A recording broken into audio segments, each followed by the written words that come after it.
네, 안녕하십니까. 오늘도 선교 토크 짧게 한번 시작해 보겠습니다. 여러분, 위에 사진을 보시면 느끼시는 게 있나요? 전쟁터입니다. 선교지를 흔히 영적인 전쟁터다라고 비유하고 있는데 참 적절한 비유라고 저는 생각합니다. 전쟁터에 우리 군인들을 한번 생각해 보세요. 선교사에게는 저런 모습이 있습니다.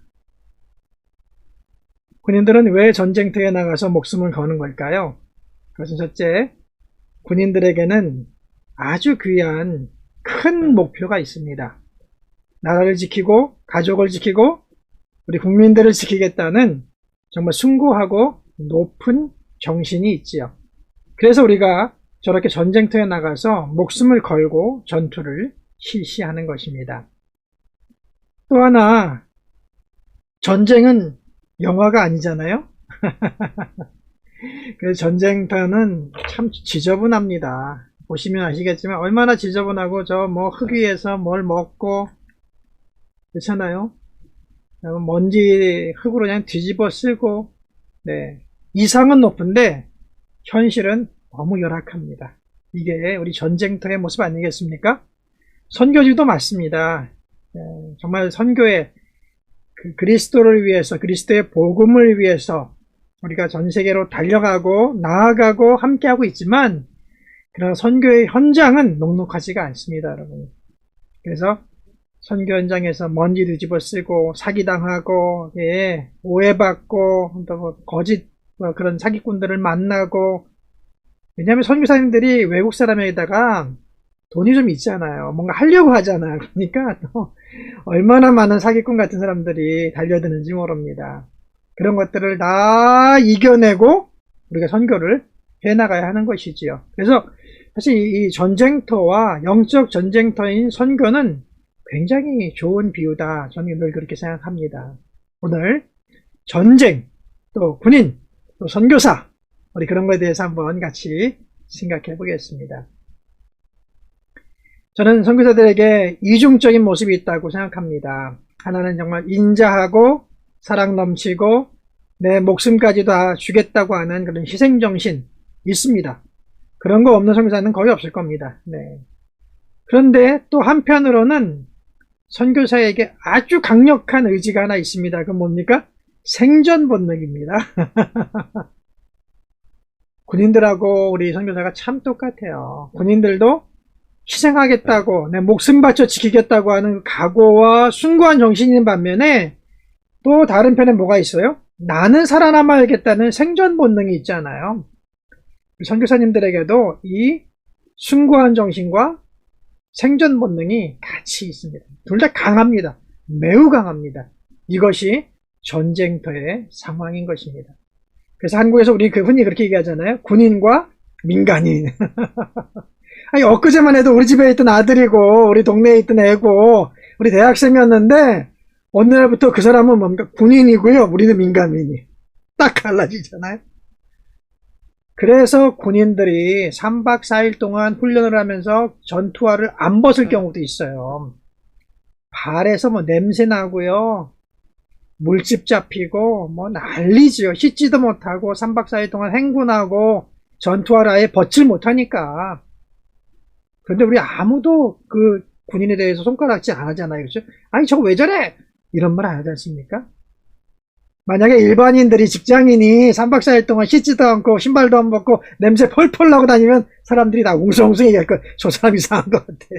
그러니까 군인들의 윤리가 있고 또 우리 민간인의 윤리가 나눠져 있기 때문에 그렇습니다. 군인이기 때문에 괜찮은 게 있어요. 여러분, 선교사는 선교사입니다. 여러분, 우리 일반 성도라고 일반 목회자라고 생각하시면 크게 오해할 수 있습니다.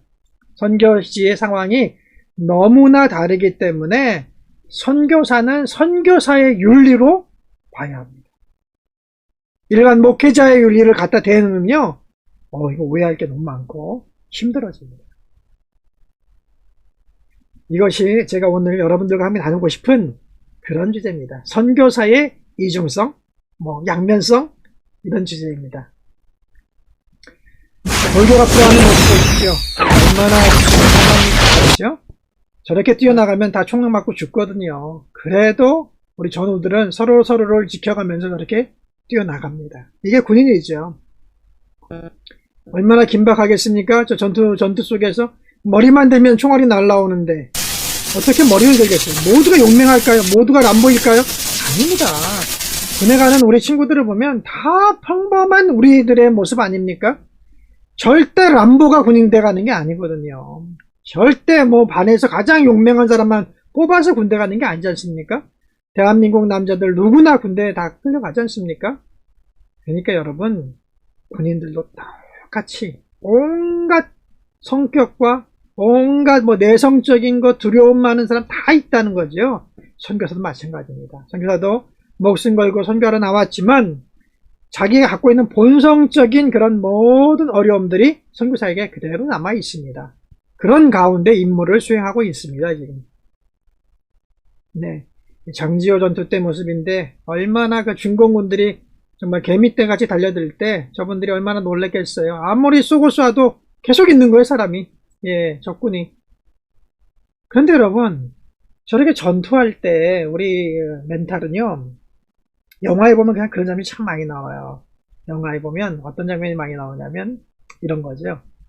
겁쟁이가 있는데 너무너무 겁쟁이에요. 그런데 자기를 지켜주는 선임하사 또는 소대장님이 같이 막 있다가 자기를 지켜주겠다 하다가 총에 맞아 딱 죽은 거예요. 그걸 딱 보는 순간 그 무서움에 떨던 이등병이 눈이 막 이래가지고 피가 팍 끓으면서 어떻게 합니까? 그 빗발치는 총탄 속을 막 뛰쳐나가가지고 막 수류탄을 던지고 총을 쏘면서 적군을 제압하는 장면. 영화에 간혹 이런 것들이 나옵니다. 저는 간혹 전쟁 영화를 보거든요. 여러분, 근데 그게 현실이에요. 동료의 죽음, 정말 나를 지키겠다고 하다가 죽는 그런 모습을 보면 사람이 이게 완전히 겁이 없어지는 거예요. 호르몬이 완전히 뒤집혀버리는 겁니다. 감정이 사라지는 겁니다. 분노가 더 커지는 거죠. 그것이 용감함으로 표현되는 건 아니겠습니까? 선교사들이나 우리 군인들은요, 전투 시에 우리 동료들을 위해서 목숨 바칠 각오가 되어 있습니다. 달려나가지요. 총탄도 두려워하지 않습니다. 그 전투가 이제 끝났습니다, 여러분. 다 돌아왔어요. 부대로 돌아왔습니다. 아유, 살았구나. 그래도 우리가 뭐 다친 사람들은 치료해주고 보고하고 휴식 시간이 됐습니다. 뭐 이런 모습이 나타나기 시작하죠. 병장이 있고 이등병이 있고 상병이 있고 서로 딱 째려보면서 야, 가서 밥 좀 타와. 어? 야, 우리 그 전투 끝나고 왔으니까 새로운 보급품 좀 받아와. 요즘은 보급품도 많이 바뀌었답니다. 굉장히 좋은 것들을 많이 준다고 그래요. 네, 저희 때보다. 네, 저런 보급품들을 받으러 가지요. 뭐 총도 받아올 수 있고 탄약도 받아올 수 있고 좋은 이제 군복, 전투와 새로운 것들을 막 갖고 옵니다. 근데 그 갖고 왔다고 원래 그 내 건데, 원래 내가 받아야 될 건데. 병장이 그러죠. 야, 찬밥도 언밥도 다 위아래가 있고 말이야. 어? 짬밥이 있지. 그거 내 거야. 갖고 와봐. 그리고는 자기가 신던 거, 자기가 버려야 될 그런 걸 주는 겁니다. 이등병한테. 말을 못하죠. 아니, 방금 전에는요, 목숨까지 바치겠다고 서로를 위해서 그렇게 정말 애걸절절하고 막 사랑이 넘치던 그 군인들이 지금 건빵 하나, 네, 그리고 군복 하나, 군화합회 앞에서 갑자기요, 이렇게 치사할 수 없는 사랑으로 바뀌는 거예요. 여러분, 이게 군인들이 갖고 있는 이중적인 성격이에요. 제가 말씀드렸죠? 우리 선교사님들은 군인들과 아주 비슷하다고. 우리 선교사님들도 그런 마음이 있어요.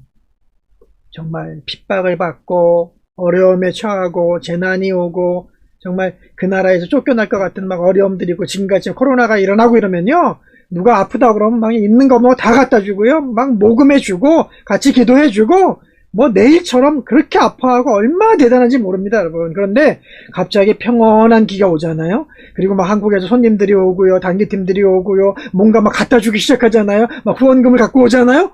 얼마나 치사해지는지 몰라요, 여러분. 무엇이 있다고요? 선교사에게는 거대한 정말 숭고한 희생의 정신과 동시에 어떤 마음이 있어요?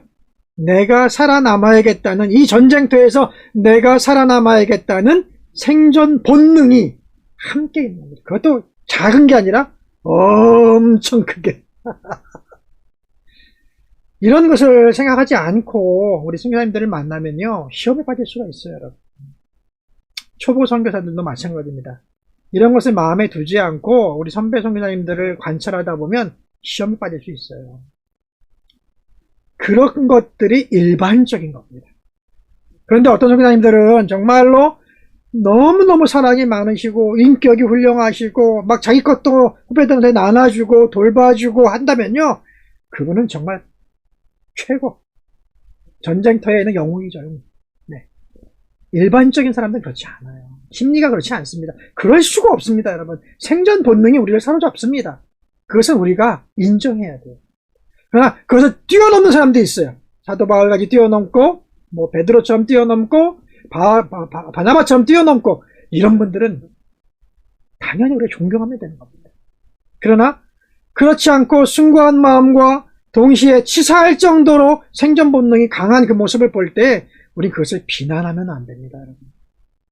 이것이 전쟁터에 와 있는 우리들의 자세인 것입니다. 여러분, 초보 선교사 여러분, 저도 뭐 정말 나 때는 그러고 싶지는 않습니다만 사실을 말씀드리는 겁니다. 그리고 선교를 후원하는 우리 후원자, 또 단기 선교로 와서 함께하는 많은 우리 선교 지원자 여러분, 이런 것들을 좀 이해하시면서 선교에 접근하면 선교사님들로부터 받을 수 있는 오해, 선교사님들 받을 수 있는 그런 어떤 선입관이 깨지는 그런 아픔들, 네, 그런 것들을 넘어설 수 있을 것입니다. 그런 선교사들이 가질 수밖에 없는 이중적인 모습, 선교사의 이중성, 한번 같이 생각해 봤습니다. 그래서 정말 중요한 건 뭐냐면요, 후원하는 사람들이 잘 하셔야 돼요. 우리가 싸울 때는요, 앞으로 나아가 전투할 때는 절대 문제가 안 일어나요, 여러분. 그런데 언제 문제가 일어난다고요? 보급품을 받을 때. 왜? 한국에서 오는 우리 후원자들이 보내는 보급품은 정해져 있거든. 그게 돈이든 그게 기도든 그게 사랑이든 물품이든 정해져 있거든. 심지어 어떤 경우는 이런 경우도 있습니다. 유명한 목사님들이 오셔가지고 밥 한 끼 쫙 사면서 이제 뭐 아는 분들을 쭉 불렀죠. 같은 교단이라든지 같은 선교부를 이렇게 불렀습니다. 같이 식사를 한 10명, 20명 같이 합니다. 그리고는 이제 가장 선임 선교사님한테 돈 봉투를 주면서 자, 나눠서 이렇게 드리라고. 돌아가셨습니다. 후배들도 그걸 봤어요. 그런데 안 나눠주십니다. 말을 할 수가 없어요. 어떡하죠? 상처만 옵니다. 저럴 수가. 그럴 수도 있다는 거예요. 네. 그분의 사고관념에서는 그 전에도 그랬으니까, 선배들이 후배들이 그랬기 때문에 이건 뭐 내가 써도 되는 거예요. 너희들은 또 너희들이 받을 수 있으면 받아. 이렇게 생각할 수도 있다는 것입니다. 그것은 부도덕한 것이 아니라 선교지의 그 상황이 만들어 놓은 그 속에서 생존 본능이 너무 강하기 때문에 일어나는 그런 일일 수도 있다는 거예요. 개인적으로 정말 고매한 인격 갖고 계시고 훌륭한 선교사임에도 불구하고 그럴 수도 있다는 겁니다. 그러니까 후원자들이 잘 하셔야 돼요. 후원하는 목사님이 이 선교사들의 성격, 선교사들의 이런 멘탈, 그죠? 이중성을 잘 이해하시고 어떻게 하셔야 됩니까? 한 분 한 분을 위해서 봉투에 다 넣으셔가지고, 그쵸, 다 불러가지고 한 명 한 명을 수고스럽지만 다 격려하면서 주시는 겁니다. 그러면 문제가 하나도 안 일어나요, 여러분. 그저 저분을 다 믿고 맡기자, 이런 생각하시면 안 됩니다. 군인들한테 그렇게 보급품 나눠주면 큰일 납니다. 보급계가 와가지고 한 명 한 명 딱딱 다르게 나눠줘야지 문제가 없어져요. 그래도 문제가 나중에 날 수 있는데 훨씬 적어집니다. 보급품 앞에, 후원 앞에 작아지는 모습을 볼 수 있습니다. 그래서 후원하는 분들이 정말 골고루 가도록, 모든 분들에게 필요한 것들이 채워지도록 잘 그것을 배분하고 신경 쓰셔야 합니다. 물론 귀찮죠. 힘들죠. 그러나 그러할 때 선교가 살아나고 모든 선교사들이 함께 힘을 내서 사역해 나갈 수 있다고 저는 생각합니다. 물론 저희들의 문제를 여러분에게 전가하는 것은 아닙니다. 선교사들도 더 나은 인격과 더 나은 신앙으로 나를 성화시켜 나가는 것은 개인의 문제이고 도전입니다. 그러나 여러분, 여기는 전쟁터입니다. 이렇게 만만한 곳이 아닙니다. 그래서 선교사들에게 모든 것들을 책임진다면 선교사들은 정말 번아웃, 모든 것이 타버리고 그렇게 이제 모든 것이 비어서 더 이상 선교할 수 없는 그런 상황까지 몰려갈 수도 있습니다. 이제 여러분 좀 더 지혜롭게 선교사들을 후원해 주시고 함께 해 주시고 선교사의 멘탈이 왜 이런 모습과 이런 모습이 동시에 있는지 이해하시면서 함께 선교에 참여해 주신다면 우리의 선교가 좀 더 성숙할 수 있고 지혜로울 수 있고 효과적일 수 있을 것이라고 생각을 합니다. 오늘 네 번째 선교 토크, 선교사의 이중인격, 이중성, 네, 함께 생각해 봤습니다. 다음에 또 만나겠습니다. 반갑습니다. 감사합니다.